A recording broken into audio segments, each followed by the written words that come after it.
Small things like these. I will introduce our guest, starting from your left. You might be starting to get the impression that we rather like the films he produces. He was here last year with the film Kiss the Future in Berlinale Special. What a delight to have you back in Berlin, Matt Damon.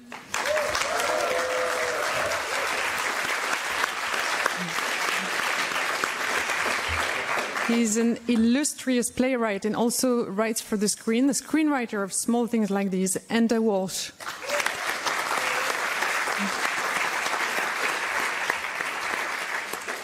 A film will always be worth seeing if she's in it.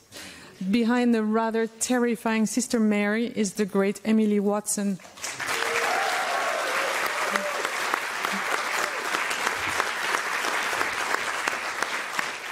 He's from Belgium, and his career took an international turn in the last very productive years, directing several series, including Peaky Blinders.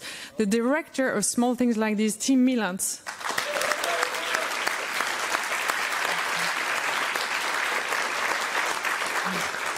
Ireland's pride, winner of major awards for Oppenheimer, with perhaps more to come. We are honored to cap this glorious streak with the opening of Berlinale and this heart-wrenching performance as Bill Furlong, Cillian Murphy.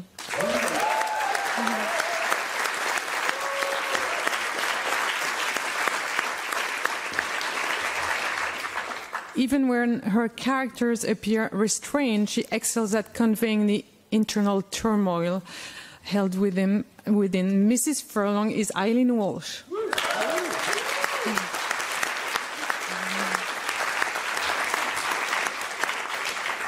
He was an executive producer on Kiss the Future as well, and returns as the producer of Small Things Like These with his company Big Things Films, Alan Maloney.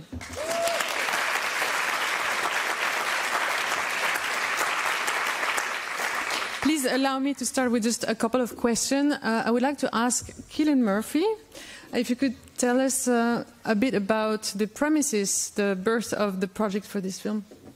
Well, it actually came about because I really wanted to work with Tim again after working with Tim on Peaky Blinders Series 3, and I knew he was a real, true artist, and we got on really, really well, and he's such a phenomenal director. And we were trying to find a project that we wanted to work on, and he called over to me in Dublin, and we were just throwing things around, and then it was actually my wife, I think, said, well, what about Claire Keegan? And then I had read the book, I think, but I didn't realise that the rights were available. And then we checked, and miraculously the rights were available. So then I brought it to Alan, and I said, what do you think of this? And he loved it. And then I brought it to Enda, and I said, what do you think about this? And he loved it. And then Alan was working with Matt on the doc you just mentioned. And then I ended up working with Matt on Oppenheimer and said, what do you think of this to him? So it kind of came about that way. It was a very kind of serendipitous kind of it happened really quickly, but it was just a good karma. Alan, can you comment on this? What was your answer to what do you think of this? That's pretty accurate. I mean, I haven't seen a film come together as quickly or as easily. And, I mean, obviously there was a certain, I guess, the coincidence of us both working with Matt in around the same time, and Matt and Ben setting up Artist Equity. And Drew Vinton, who's here, was very heavily involved in Kiss the Future as well, and read this. Enda turned the script around in a very quick period of time. It was like 2 months or something. And Drew read it, Matt read it, and kind of within a weekend they said, we want to make the film. And that doesn't happen very often. So we sort of moved forward from there. So yeah, it's been one of those almost kind of like dream films. Just came together really quickly, and everybody that came in to do it, I think, wanted to do it for the right reason. It's obviously a very significant story in Ireland, and I think very pertinent and relevant for today for a global audience. So, yeah. there are questions. Yes. Hi, it's Pavlos from RTL. Nice to meet you all. My question to you is because you're all professionals, but today it's the world premiere of this film. So are you still nervous in front of a world premiere, or is it just routine for you? Are you nervous that it's the world premiere of the movie? No, I'm not.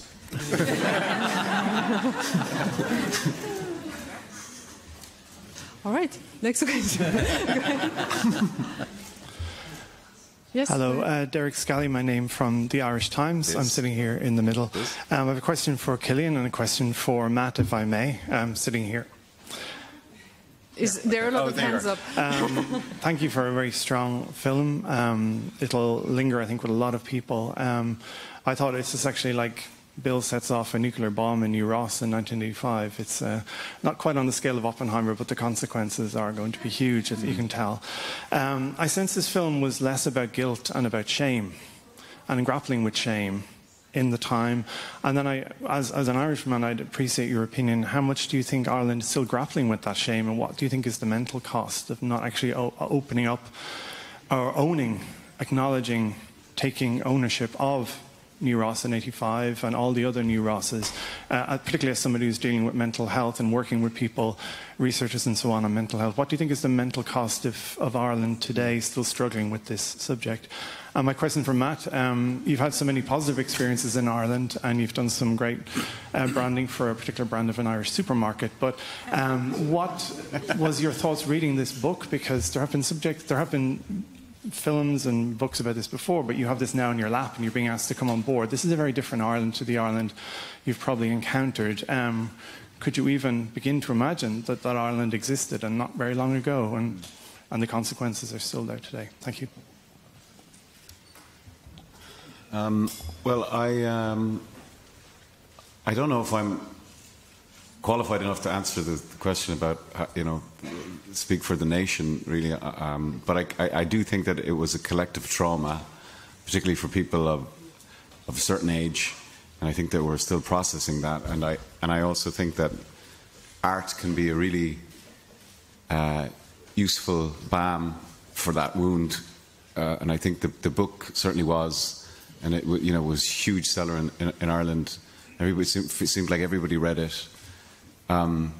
And I think, the sort of irony of the book is that it's a Christian man trying to do a Christian act in a dysfunctional Christian society.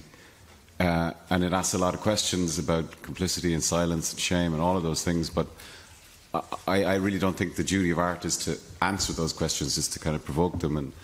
And maybe it's kind of easier to absorb than an academic report or a government report. So I mean, sure, Enda will have something to say about that, but that's all I have. Okay.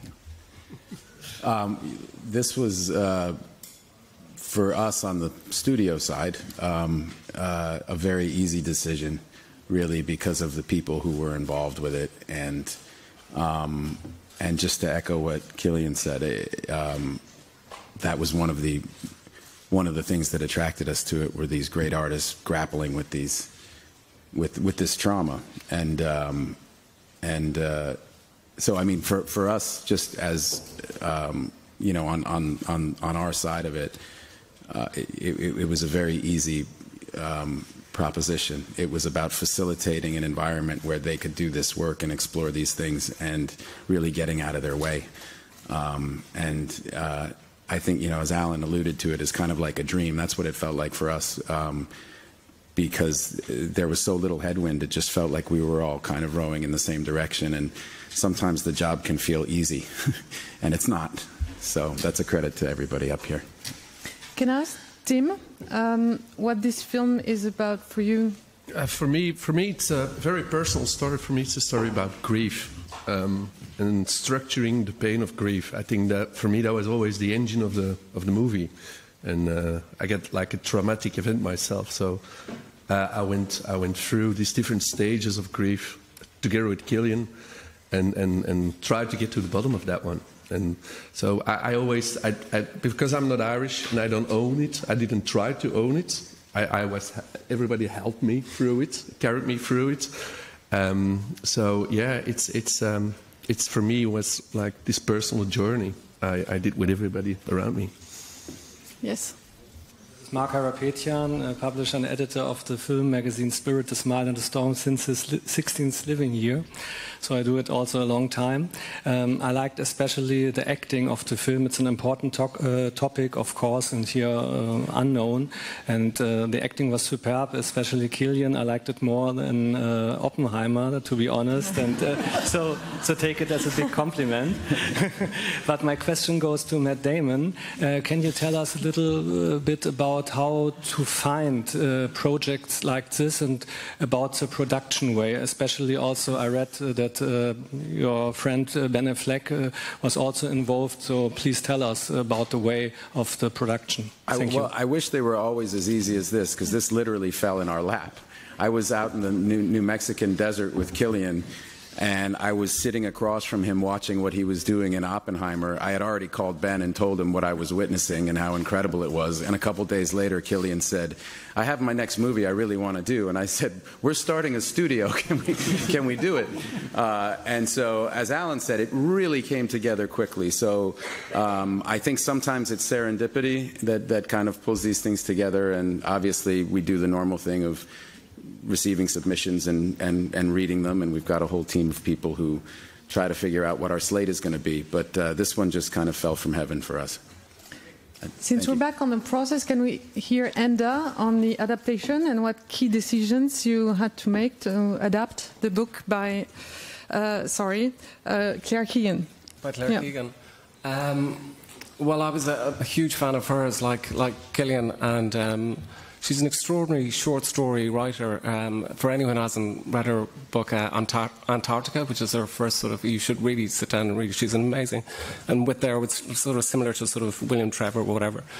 But my job really was just to get out of the way. I mean, what she has in the book is amazing space for the audience or the reader. And I think that was my sort of job, to allow it be spare, to sort of to not get worried about the sort of to know that there was a sort of forward trajectory sort of to it, but it was probably, when you're walking with this character, there's a sort of a developing anxiety, because we're not being told so much, and there's a place for us as an audience to be with it. That feels a very sort of itchy place to be in the best possible way, and. It was a real, for me, also just doing this sort of subject was an extraordinary thing, having lived through the 80s, and as an examination, without it being sort of histrionic, which I think she's the master of, really, and I think the film doesn't sort of play on it.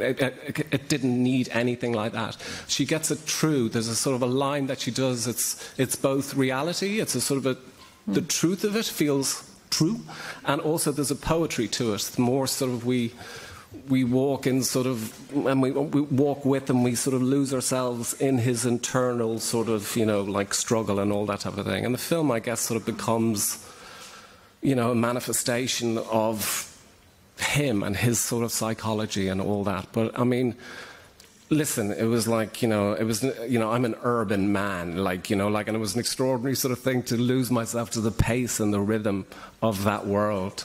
And, yeah, it was a really, really hugely sort of beautiful sort of experience, and very, as everyone says, very, very fast. But I think there's sometimes with stories, and this is why she's an extraordinary writer, is that she gets, whether it's a parable or a sort of a whatever it is, she gets to the crux of something really, really clearly.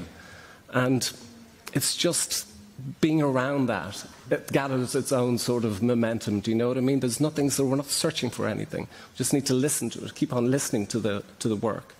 And that's, I mean, it was a real honor. Yes.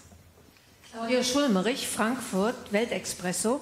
Sie sagten gerade das, um was es wirklich geht.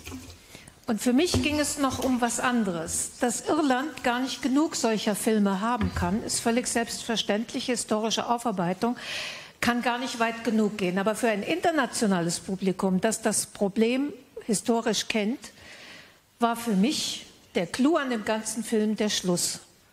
Um mich herum die Leute, ja und jetzt? Ich habe auch zuerst mich gefragt, und jetzt? Bis ich sofort noch im Kinosessel dachte, jetzt sind wir dran. Das heißt, für mich ist es ein Film, eine Aufforderung zur Empathie heute, um uns zu blicken, anzugucken, was passiert, Ungerechtigkeit nicht zuzulassen, sich einzumischen, auch wenn es persönliche Nachteile bringt.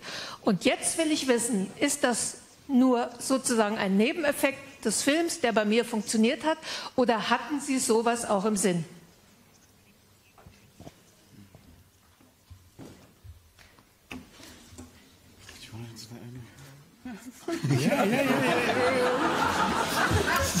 I think I'll try the start of this.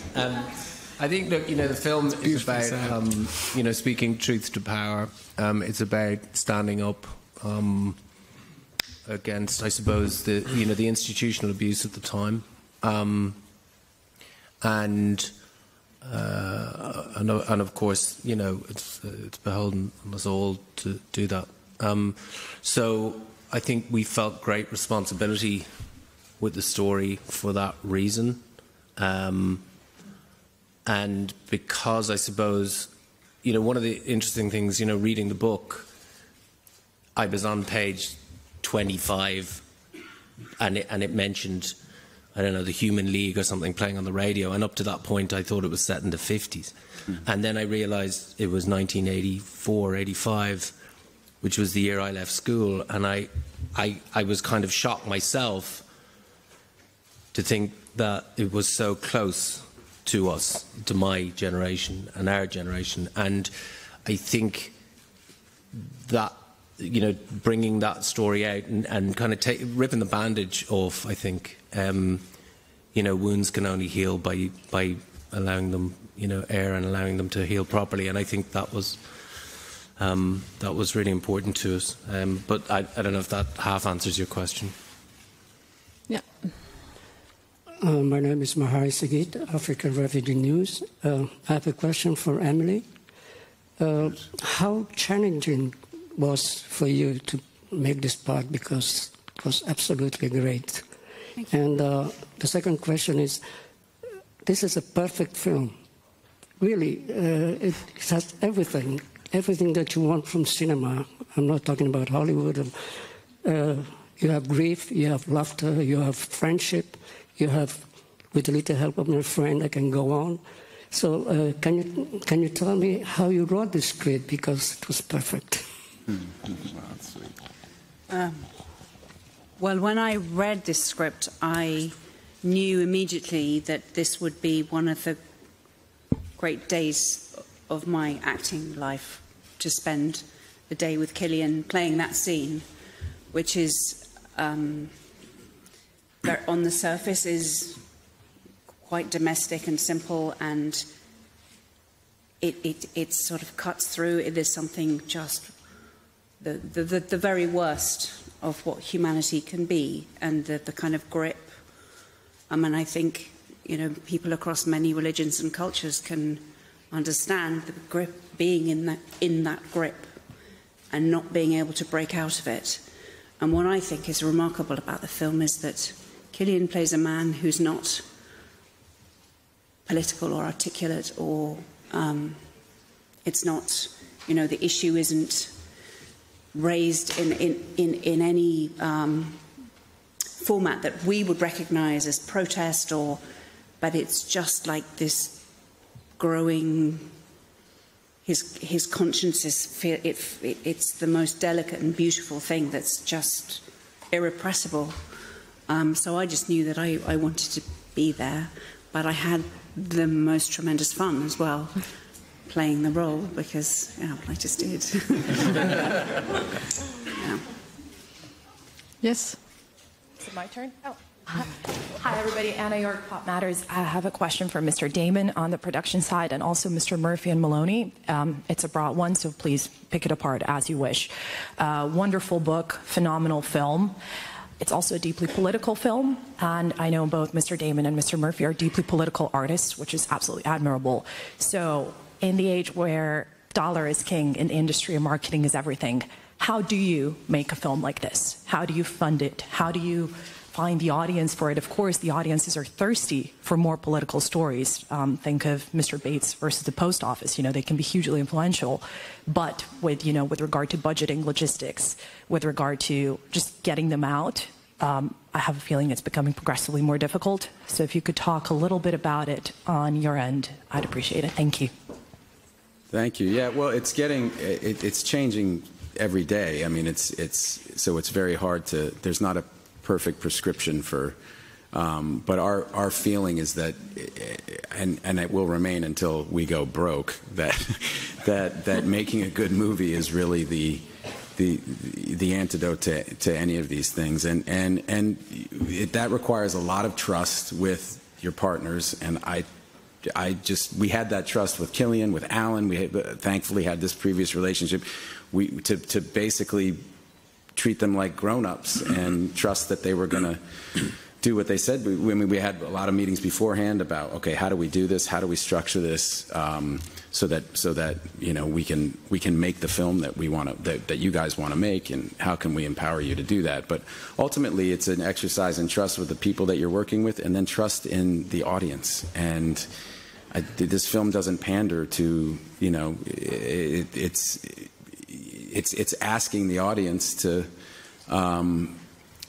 care about cinema, and I believe that there's enough of an audience in the world that still does, and that there's, you know, these are the kind of movies that when I started out, when I really started getting work in the 90s, you know, you would see movies like this all the time, and it was just part of our culture and our lives, and I'm really grateful to be able to bring a movie like this into theaters, and we'll see what happens. But ultimately, it's constantly in flux, but we believe that it's not dead. So we're going to keep trying to make great movies like this.